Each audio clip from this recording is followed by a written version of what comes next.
Hi guys, you're gonna hear my dog, my puppy going nuts in the background. She's relatively new to the family. She's not used to being alone away from other dogs or people, so she's still getting used to having some alone time. Anyway, so this is the 2021 Reptilian Nation Houston, and this is the Venomous Snakes presentation on Saturday, the fall showing. And I wanted to go ahead and show this to you as the Reptilian Nation is going back to Houston in a couple of weeks. So I just want to show this for anyone who wants to know what it's about. Appreciate it. It's our first time in Houston, and we love you all. Thank you. So I'm going to talk about live venomous snakes. We'll talk a little bit about their venom, how they work, and for some reason I have no stand or anything, so this is going to be a real fun show. Can you hear me out there, everybody? Can you hear? All right.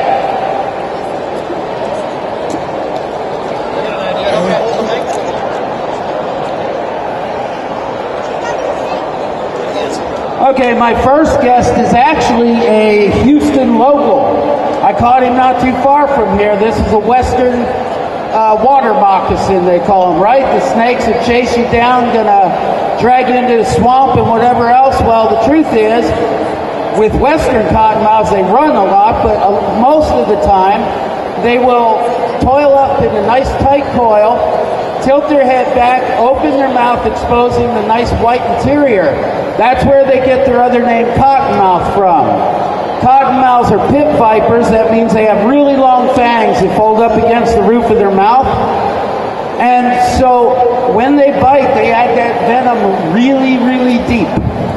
They have very large venom molecules, so they have a special additive to break your tissue down. In fact, you ladies probably use hyaluronic acid to tighten your skin. These guys have hyaluronidase. It cuts it up. So when he bites you, that venom is moving along really quick. So if you were to make some little cuts and holes in your hand and try and suck venom out, all you're getting is some of your own body fluid. 3 hours later, when your hand is 3 or 4 times normal size, black and blue due to loss of blood, you're going to have big gaping holes that invite gangrene. And then you start losing body parts. The only thing that ever works for snake venom is anti-venom. Everything else you've ever read or heard about, tourniquets, ice, alcohol, whatever it is, don't do it. It's going to make it much, much worse. These guys are also what we call pit vipers, so they have a nice little heat-sensing pit between the eye and the nostril. And so in the darkest of night, in the swamps and bogs that are really black, these guys get a perfect 3D infrared image of everything going on around them. Another thing that pit can do is detect the difference between a net negative and net positive charge. That's useful because scaly things that are warm have a net negative charge. Warm-blooded creatures have a net positive charge. So they always know what they're biting into.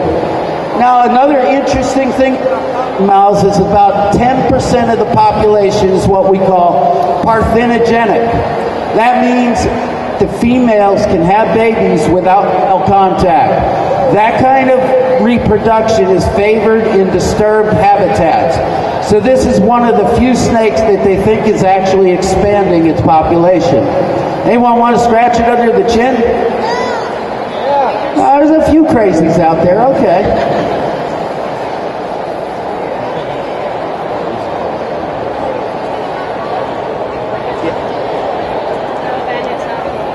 He never listens to the word sit.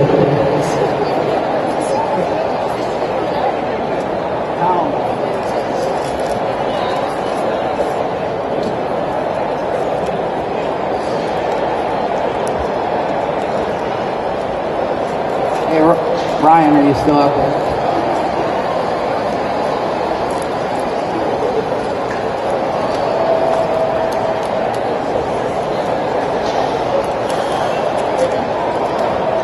Okay, this is going to be interesting.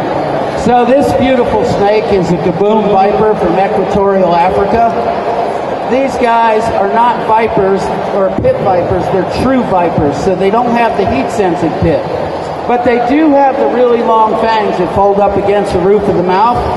And so when they're about 5 feet long, these fangs get 2 inches long. They're the longest fangs of any venomous snake out there. So their venom acts a whole lot like the cottonmouth, very tissue destructive. You can imagine the damage a bite from one of these could do. Now these guys are what we call ambush predators. So they'll sit along the path, wait for an animal to run by, reach out and give it a nice kiss.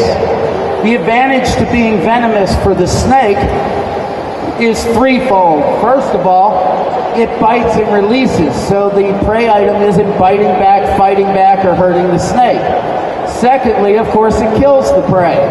Then finally, it changes the chemical signature of the animal it just bit, so it knows to follow that particular scent trail. And so even if another animal runs across the trail, they are not deterred. They go right to the one that they bit. So it's a threefold advantage. Protection for the snake, killing the prey, and providing tracking. The last thing any venomous snake wants to do is bite you. Anywhere in the world you are, if you take a few steps back, walk around, you're going to be good to go. These guys, in fact, use a thing called procrypsis. That means they're actively trying to blend into the background. They'll freeze, hoping you walk by and leave them alone. They really don't want to bite you. I'm going to hold this guy up so that you all can see it better, because with the mic I haven't been able to do it.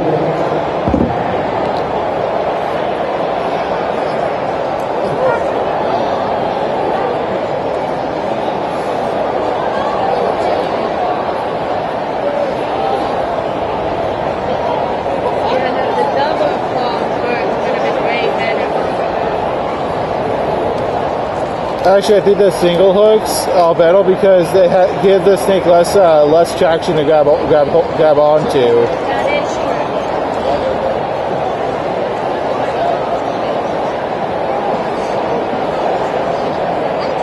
That's really rare we named Kaboom, gotta say. A lot of them act like that. Unfortunately, that gives you a false sense of security.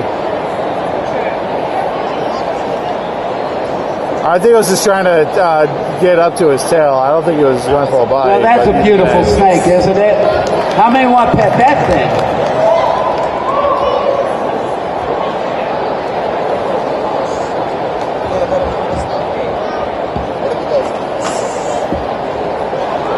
Okay, this lovely little creature, black Pakistan cobra. These guys aren't vipers or pit vipers. They don't have the really long fangs that fold up against the roof of the mouth. In fact, they have very rigid front fangs, and they make up for it by having smaller venom peptides that zip through your body pretty quickly. So if this guy was to bite you, the venom would go through fairly quickly, but it's insidious because you might not have symptoms for up to 8 hours. Then you start getting symptoms and you're dead in 10 minutes. In fact, people have gotten bitten, gone to the hospital in Pakistan, northern India, where these are from, got the anti-venom or didn't get it because they had no symptoms, went back to work and died in the field. So it's pretty interesting. A lot of you have seen the videos of the snake charmers. They just bit the container? Really? Are you serious? Stupid. Anyway, what they know is that the snake will strike down and forward about as far as it's hooded up. So they stay just out of range because cobras can't hear the sounds of the flute like any other snake. They're deaf to those airborne sounds, especially those frequencies. So they stay just out of range, and the snake follows the motion. Hopefully by the second show I'll actually have headset so I can hold this stuff. But I'll try and get him up here.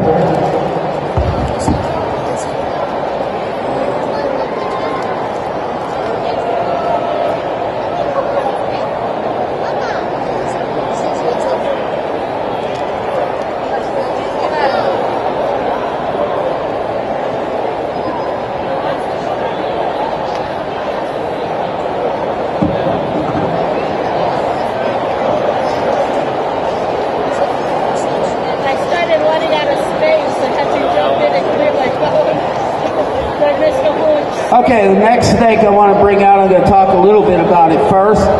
It's just a western diamondback rattlesnake. It's a Texas native, right?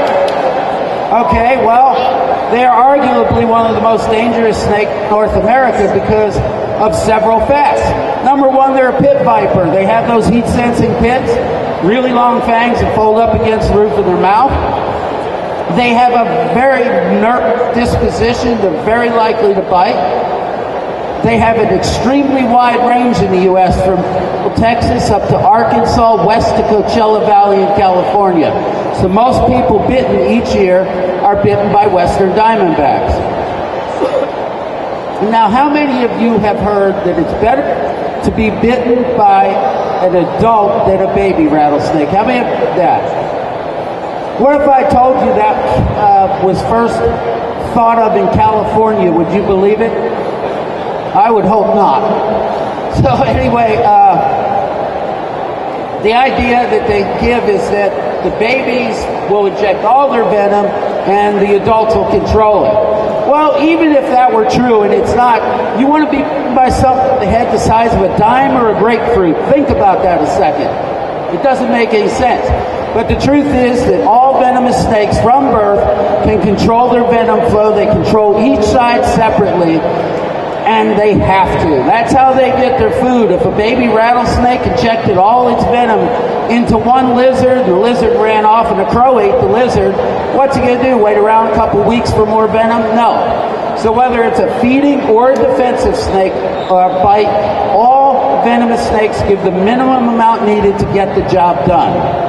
Okay, a lot of you have probably heard you can tell the age of the rattlesnake by the number of segments. Of course, that's not true either. Baby snakes, as most of you know, shed 3, 4, 5 times a year. Well, each time they shed, they're going to add a segment. As they get older, just like all other snakes, they shed less and less frequently.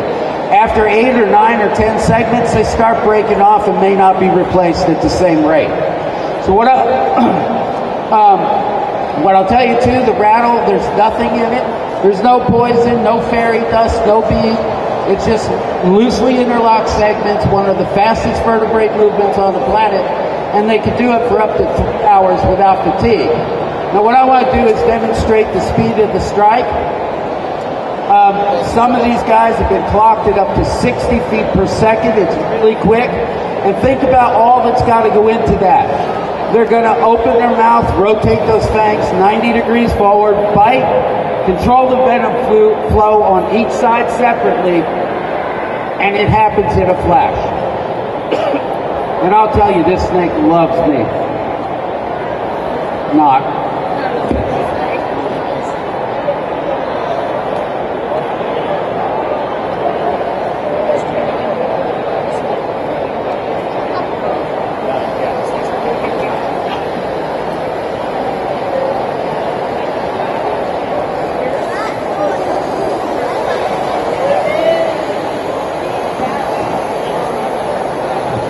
Okay, you guys ready?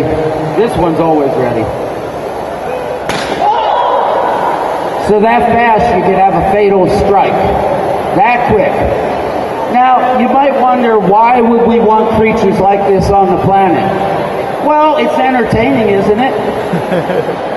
But the truth is, we don't need them for rodent control. There's gopher snakes, pine snake, right? But what you probably don't realize is how many millions and millions of people worldwide depend on medicines derived from snake venom just to stay alive. A good one to talk about is captopril. It was developed in 1981. It comes from the lancehead viper in South America. Millions and millions of people with congestive heart failure, kidney failure, or hypertension depend on captopril every year just to stay alive. Breast cancer has become an epidemic among women worldwide. Guess what?